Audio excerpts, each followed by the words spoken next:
Welcome to Let's Talk About It. These are weekly sessions where I am focused on answering some of your questions. The first thing I want to make clear is that I'm not a therapist, I'm not a psychiatrist, I'm not a doctor, I'm not a trained doctor. I'm just like you. Hopefully, I've had my share of mental health struggles over the years. I don't think I've overcome all of them. I don't think out of the woods. All I'm doing is just a normal guy who is trying to help others spread awareness, answer some questions. Maybe you're not comfortable with seeing a therapist or psychiatrist. Call it more of like speaking to a friend. So I'm not a trained doctor. That's just my disclaimer out there. That's kind of made me think a little bit about doing this episode. These are also some questions, actually some of the questions that I still have or have had over the years.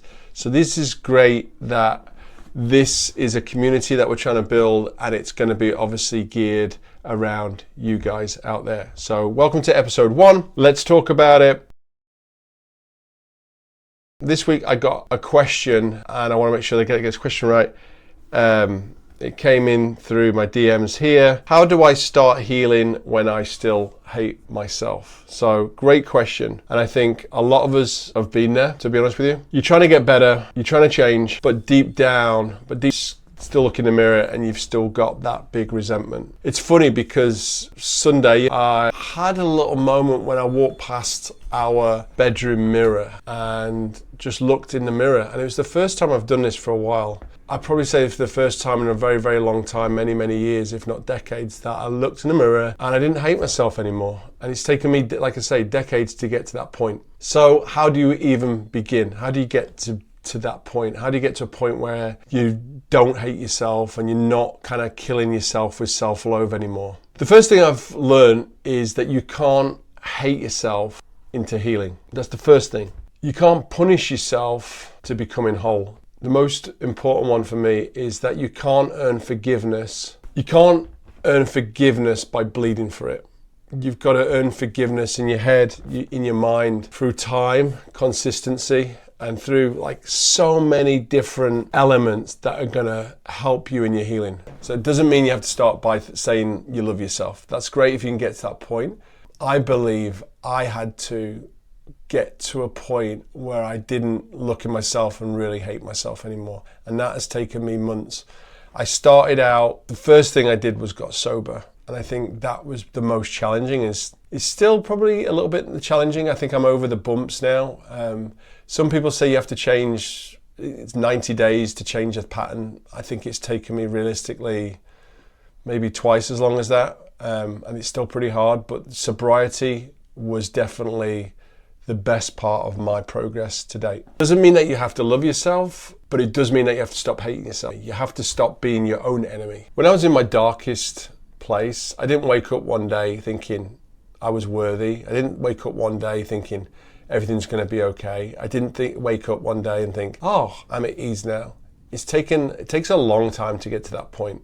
And I started small. One of the things I've discussed on our other podcast, our Walk With Me Brother podcast, when I've met really key, amazing people, I think the common thing that they've taught me and they kind of educate me as I go is you start with one very small piece of work. And that could be a walk, it could be a cold shower, it could be making your bed, it could be walking your dogs, it could be going one day sober. I think just one very small challenge that gets a little bit bigger.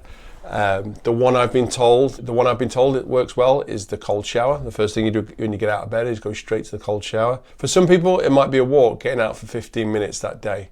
From 15 minutes a day, you can then go to 20 minutes a day, 30 minutes a day, an hour a day, and you start to maybe building that into a run over time. So you could go from a walk to a workout, in a series of days or weeks. It can also be a reach out to somebody, an email to somebody, a text to somebody. Just tell somebody, if you're not confident with doing it, on a call, maybe just text them, say, I'm hurting, I need help. You don't need to love yourself to start healing. That's, I think, the one thing that I've learned.